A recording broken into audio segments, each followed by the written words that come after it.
Who has the most to gain reputation wise? Like who in the NBA, if they win a round or win a title, like who has the most to gain if there was a like best player in the game or best player in the league and they could rise up a bunch of rings in that ranking? So a couple players, honorable mentions.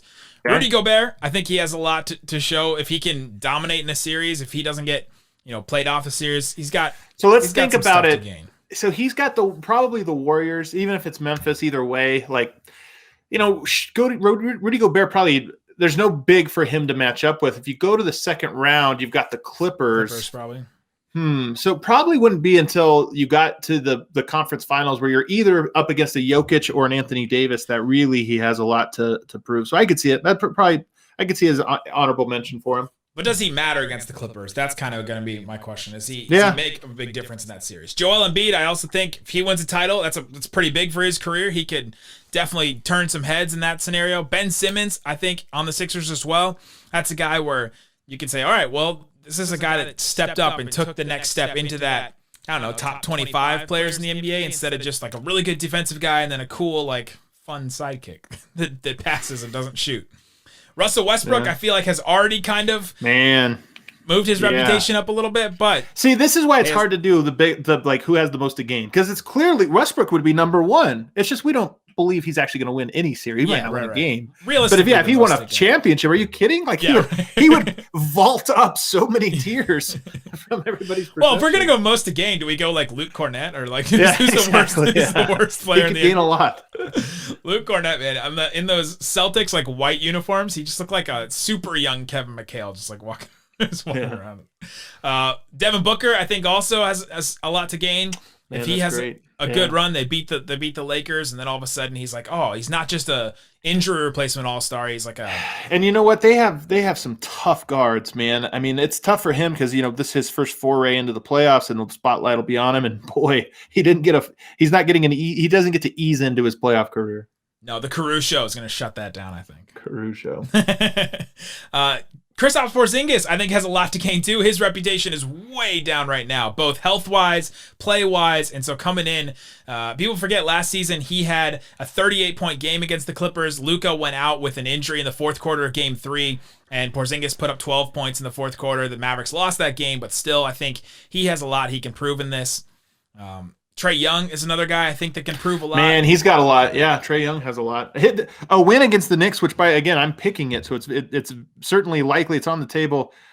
Trey Young definitely elevates his profile, and that Hawks team, just as a team, I think elevates their profile a lot. Speaking of which, John Collins with a $sign at the end. John Collins is a restricted free agent this summer. He turned down a $90 million deal. He has a lot, like, literally to gain. If he has an incredible series and, does anything to Julius Randle defensively, that could be a big payday for him. Yeah, a lot to lose, too. I mean, there's maybe a lot there just kind of looking at that matchup. That's a tough matchup for him. He could go either way, for sure. All right, here's the top 5. Starting with number 5. Okay. James Harden.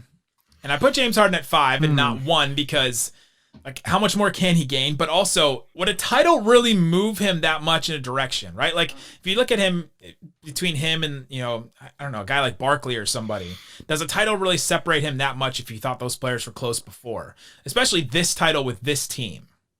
If it was a Rockets team, I think it would be different.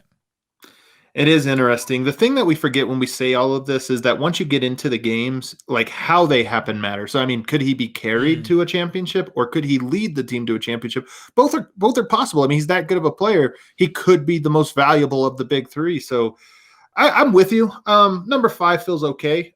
I probably wouldn't put him higher. I don't know how we grade this Brooklyn team, man. They're going to be such a mystery to really analyze.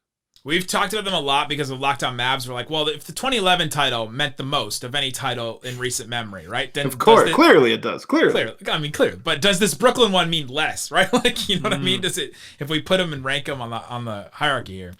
Number 4, Chris Paul.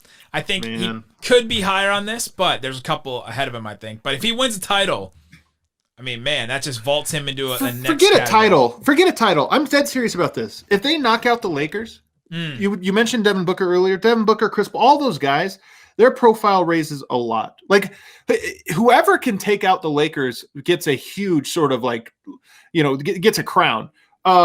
If it's a team like Phoenix or even Denver or Utah, and what by that I mean a non-prestige team, not the Clippers, not Brooklyn, not one of those. If it's one of those teams, I think it's a huge, in a weird way, it is like a mini championship. It's like a mini little award you get. So Chris Paul, who sort of, I think, both fairly and unfairly has a reputation of being like not great playoff succeeder. If he gets one over LeBron and Anthony. Yeah, that would be huge. And then the series after that, they would just completely fall because like that was their championship. They come out and look flat the next series. Number 3, Giannis Antetokounmpo. I think if he comes out and just goes all the way, if he wins a title, that vaults him into like this rare category, because then all of a sudden is the 3rd MVP on the table for Giannis. He's like start taking it that far. And then you say, all right, well then if he wins 3 MVPs, he's like up there with, who is it, Magic and Jordan, and like there's not many people with 3 MVPs. He's another one. I mean, if we look at this as not just most to gain, but like sort of most to gain / lose, like they could rise or fall depending on how it goes. He might even be number 1, to be honest, because they've got the Miami Heat and there's some ghosts there. And if they get out in the first round, I think that Giannis just won't be taken seriously. I mean, he had another MVP caliber season this year and really wasn't in consideration for it for one reason: voter fatigue. No other reason. There's no other reason he wasn't a top 3 finalist in this.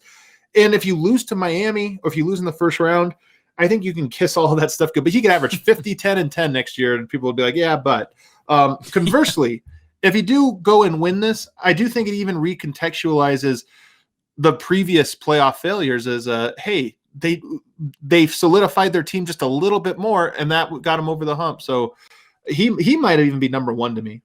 Yeah, there's definitely a case you can be made for him to be number 1 for sure. But number 2 is a guy that we kind of looked at like some of the like the Russell Westbrooks or so. Paul George. I think he has a ton to gain. I think he has a ton to gain in this playoff series. I don't think he has much more to lose, because anytime he steps on the court, like Pandemic P and Playoff P, he has more to lose. He has more to lose. I'll tell you what, he has his like home to lose, because if they lose in the first or even second round, do you look at Paul George, and especially if it's him, if he plays like he did down the stretch of that Denver series, if he plays like that again, I don't think you stick with him. I think you look for another team to take a flyer on him. That extension, man. He locked in that extension. He was like, hey, guys, you want to give me that guaranteed money before we go into this? So I think he has a ton to gain for sure. He was one of the reasons why the Mavs were in that series last year. He was just so bad. And then obviously the backboard shot against the Nuggets, and the rest is history. Yeah. Number 1, of course, most lists, I think LeBron James, for just the sole purpose of if he gets 5, then LeBron haters all over the place. And coming from the 7th seed, right? Like you can qualify it however you want. Like 1 blind eye, 3 rims, whatever whatever you want to say. All right, whatever you want to say. But I do think that it matters that if he gets 5 rings, all of a sudden he gets closer to Jordan. And then all of a sudden it becomes a real argument for some people. And I think that could really elevate him. And that's maybe a small step up that he takes, but that step up is to like GOAT status. You know what I mean? It's he's on that level, right? I mean, there is something to... 4 is a lot. 5 does tie him with Kobe Bryant, who in recent history is, him and Tim Duncan. And then you're knocking on the door for 6, which has sort of been of the modern era. That's been like the gold standard, the Michael Jordan standard. So as with most things when we do this, LeBron does have the most to sort of gain. But also, let's talk about lose. Mm-hmm. We just threw out the possibility of them losing to the Phoenix Suns. Now, is it a slim possibility? I think so. I think the Lakers probably have this. But if he does, that's a pretty huge failure. If you look at his 3 years at the Lakers, and they have 1 title, very impressive, but 1 missed the playoffs entirely, and another one get bounced in the first round after playing the plan. Like that legacy with the Lakers, I think, takes a pretty major hit. So he has, I agree with you. He's probably number 1 with a lot to gain, a lot to lose. There you go. Top 5 players that have the most to gain: LeBron James, Paul George, Giannis Antetokounmpo, Chris Paul, and James Harden. There you go. That's us. That's it for Locked On NBA. Go follow Adam Mares and Locked On Nuggets. Go follow me and Locked On Mavs. Got a lot of stuff coming for the playoffs. Thanks so much for listening to Locked On NBA.